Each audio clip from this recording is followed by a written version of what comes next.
फुलांची कहाणी वसंताने लिहिली, रात्रीची कहाणी ताऱ्यांनी लिहिली, रात्रीची कहाणी ताऱ्यांनी लिहिली. आम्ही कोणाचे गुलाम नाही, आम्ही कोणाचे गुलाम नाही, कारण आमच्या आयुष्याची कहाणी डॉक्टर बाबासाहेबांनी लिहिली. सर्वांना माझा जय भीम. जय भीम. माझे नाव श्रद्धा उमेशराव वानखडे.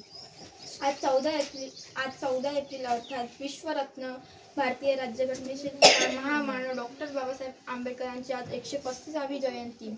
आजचा दिवस हा केवळ महापुरुषाचा जन्मदिवस नाही, तर तो शोषित, पीडित आणि वंचितांच्या मुक्तीचा आणि सन्मानाचा दिवस आहे. मित्रांनो, 14 एप्रिल 1891 रोजी महू येथे एका सामान्य कुटुंबात जन्मलेल्या भीमाने असा इतिहास घडवला की संपूर्ण जगाला थक्क केले.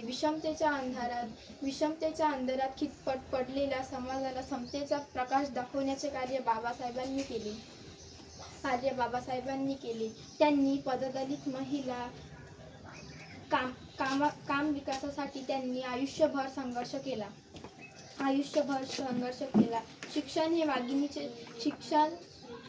हे वाघिणीचे दूध आहे, जो पेल तो गुरगुरल्याशिवाय राहणार नाही. त्यांनी आपल्याला कान मंत्र दिला.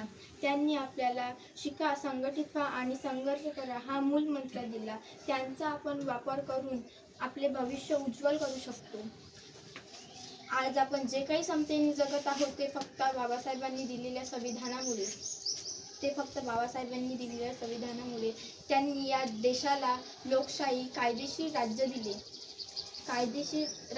चला तर या जयंतीनिमित्ताने आपण प्रतिज्ञा घेऊया.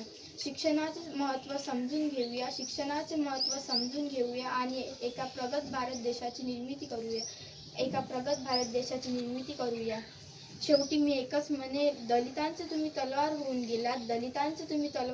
गेलात. अन्यायाविरुद्ध प्रहार होऊन गेलात.